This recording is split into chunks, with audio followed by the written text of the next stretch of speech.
با سلام به همه شما دوستان عزیزم. امروز میخوام یه خمیر درست کنم یا بهتره بگم یه کرم. خمیر یا کرم لوبیا سفید که با اون میتونین کارهای تزیینی خیلی زیادی انجام بدین. من از 300 گرم لوبیا سفید خیلی سالم و خوب که اونو تمیزش کردم، شستم و یه مقداری آب روش ریختم تا خیس بخوره. بهتر اینه که یه شب خیس بخوره، یعنی بیشتر از 10-12 ساعت خیس باشه تا به این شکل حجم لوبیاها زیاد بشه. و همینطور که میبینین خیلی راحت میشه پوست اونو برداشت با اینکه هنوز خامه.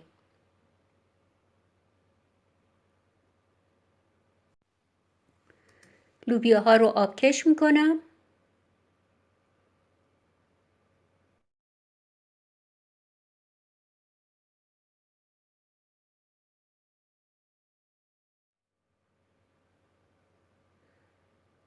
اگر خواستین پوست لوبیا رو بگیرین تو این مرحله میتونین این کار رو انجام بدین که یک کرم صاف و خوب و یک دست داشته باشین.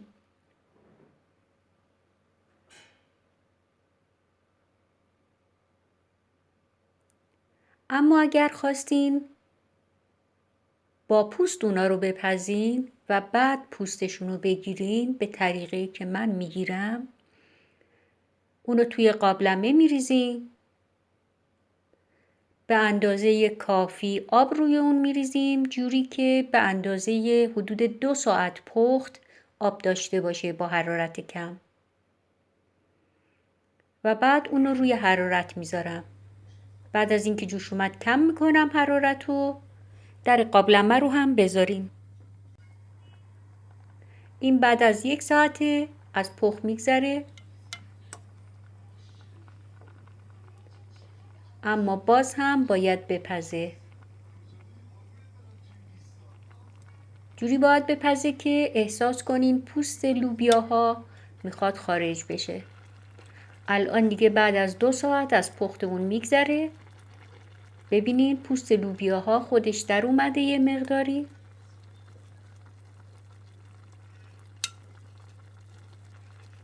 و حالا اونا از روی حرارت برش میدارم. لوبیا باید جوری پخته باشه که وقتی اونو بین 2 انگشت فشار میدین ذره‌ای احساس این که حالت زبری داشته باشه نداشته باشین و کاملا نرم و پوره بشه.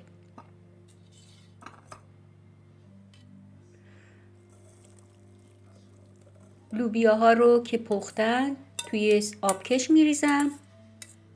آب اضافی اون گرفته بشه، اما آب اضافی اونو دور نریزین چون امکان داره اگر با مخلوط کن بخواین اونو پوره کنین نیاز به مقداری آب لوبیا داشته باشین.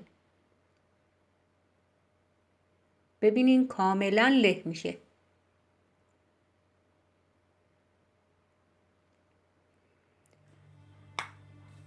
حالا لوبیا رو توی مخلوط کن میریزم.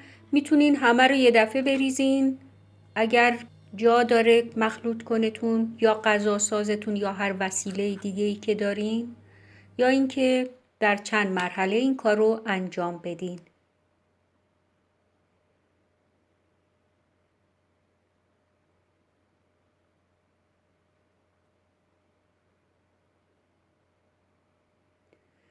من همه لوبیا رو میریزم، یه مقداری هم از آب لوبیا دوباره توی مخلوط کن میریزم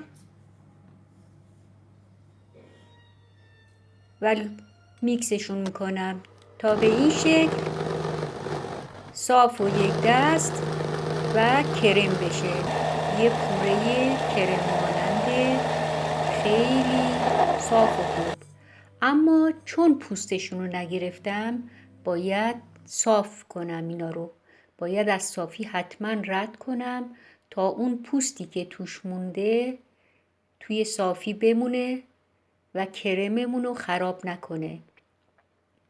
پس اگر تونستین همون اول پوست لوبیا رو بگیرین این مرحله رو ندارین. البته هر دو زمان بره و هر دو حوصله زیاد میخواد. اما به نظر من این راحت تره.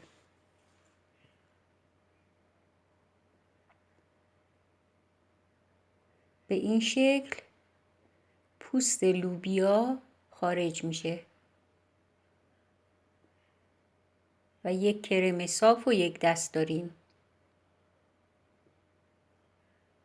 من در چند مرحله توی صافی میریزم.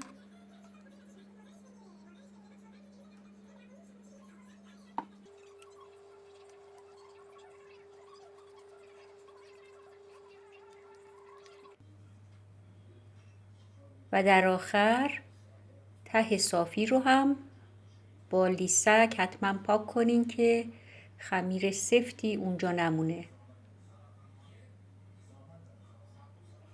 و این هم مازاد اون در کل یک قاشق پوست لوبیا یا مازاد لوبیا باقی مونده. حالا روی لوبیامون 1/2 پیمانه پودر قند الک میکنم.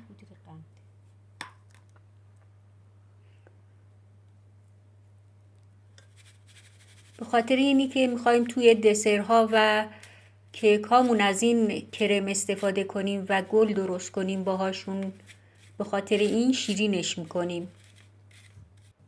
2 قاشق غذاخوری روغن مایع،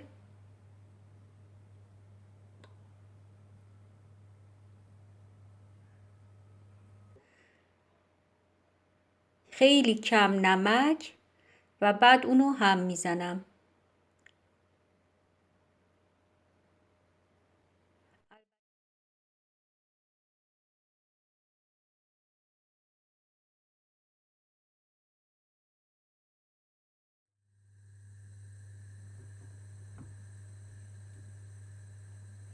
بعد روی حرارت خیلی ملایم میذارم و دائم هم میزنم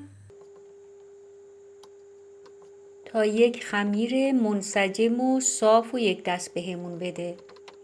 مواظب باشین حرارت زیاد نباشه، چون از اطراف تابه شروع میکنه به خشک شدن اگر حرارت زیاد باشه.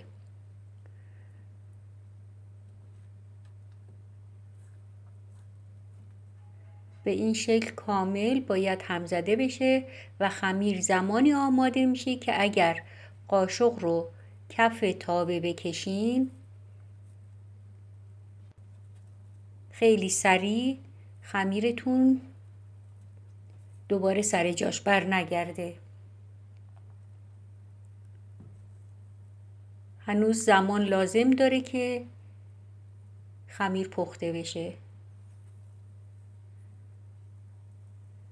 و حالا خمیرمون آماده شده، یه خمیر سفت و خوب که میبینین روون نیست و دوباره سر جای خودش بر نمیگرده. خمیر رو توی یه ظرفی میریزم.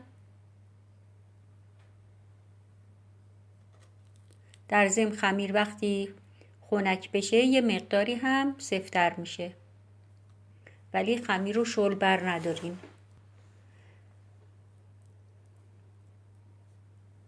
روی اونم نایلون میذارم. فقط روی کاسه نایلون بذارین، لازم نیست روی پور نایلون بکشین. حالا ببینین چه خمیر صاف، یک دست خوب و خمیری که میشه با اون خیلی کارها انجام داد. کارهای تزیینی زیادی میتونیم با این خمیر انجام بدیم. من یه مقدار از اونو برای این که میخوام رنگش کنم بر میدارم و بقیه اونو برای نگهداری در یخچال و در فریزر در کیسه های نایلونی میریزم. میتونین برای نگهداری اون یا اونا رو توی کیسه های نایلونی بریزین. در چند کیسه نایلونی به مقدار کم مثل این نایلون که هر دفعه یک قسمت از اونو بردارین و استفاده کنین. البته این در صورتی که شما بخواین اونو فریزش کنین. در صورتی که خواستین فریز کنین اونو به قسمت‌های مختلف تقسیم کنین تا هر دفعه لازم نباشه تمامشو بیارین بیرون. و اگر هم میخواین اونو توی یخچال نگهداری کنین توی یک کیسه نایلونی همش رو بریزین و توی یخچال نگه دارین.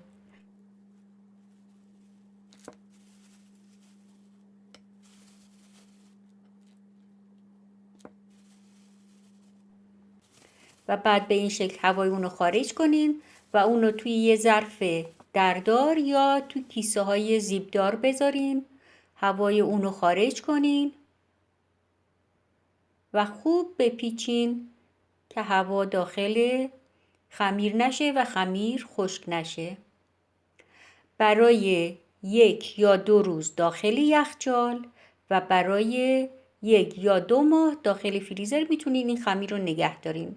طریقه رنگ کردن اون هم به این صورتی که شما از هر رنگ ژله‌ای یا پودری خوراکی مجاز میتونین برای رنگ کردنش استفاده کنین.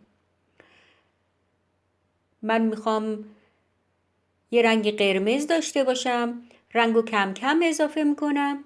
یعنی این کارو بکنین هیچ وقت یه دفعه تمام خمیرتونه به رنگ آغشته نکنین، کم کم رنگو اضافه کنین تا به رنگ دلخواه برسین.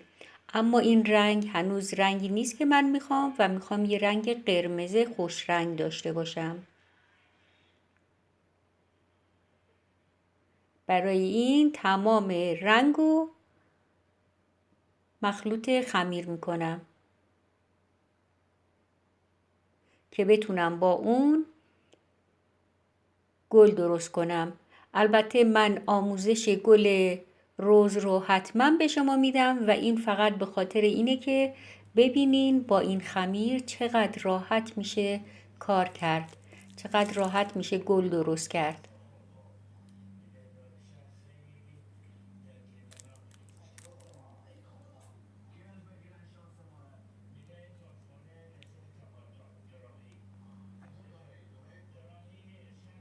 همینطور که گفتم آموزش گل رز رو حتما بهتون میدم، چه با این خمیر چه با کرم کره‌ای و خامه. در ضمن بگم من قبلا چند نوع کرم کره‌ای آموزش دادم که از اونها هم برای گلسازی استفاده میکنم، برای گل روی انواع دسر و کیک. و لینک پلیلیست انواع کرم ها مخصوصا کرم کره‌ای رو براتون آخر ویدیو میذارم. اونایی که کار با قیف و ماسوره رو یاد دارن یا اینکه میخوان آموزش ببینن که چقدر راحت میشه با این خمیر با قیف و ماسوره کار کرد. یک خمیر صاف، یک دست و پایا به این دلیل که شکلش عوض نمیشه. گاهی اوقات اگر با خامه کار کرده باشین میبینین که گلهای خامه‌ای یه مقداریش ممکنه شل بشن، اما این خمیر خیلی راحت برای تزیین میشه ازش استفاده کرد و گرمی هوا هیچ تأثیری روی اون نداره. گفتم من فقط به خاطر اینی که توی این فیلم نشون بدم که با این خمیر خیلی راحت میشه کار کرد، این گلو درست کردم و روی این کیک میذارم. اما آموزش این کیک، تزیین این کیک که خامه اون با خامه پودریه به رنگ توسی در آوردمش، گلهای پایین با کرم کره‌ای هست و گل بالا با خمیر لوبیا. آموزش اینا رو براتون کامل میذارم.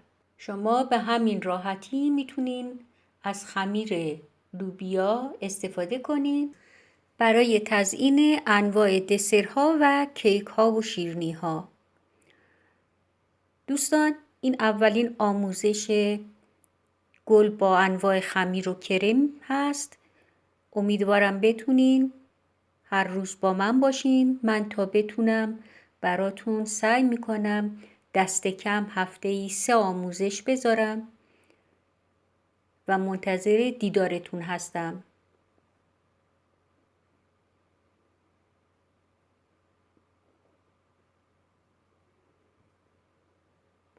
با خمیر لوبیا سفید یک گل سرخ خیلی زیبا تقدیم به همه شما.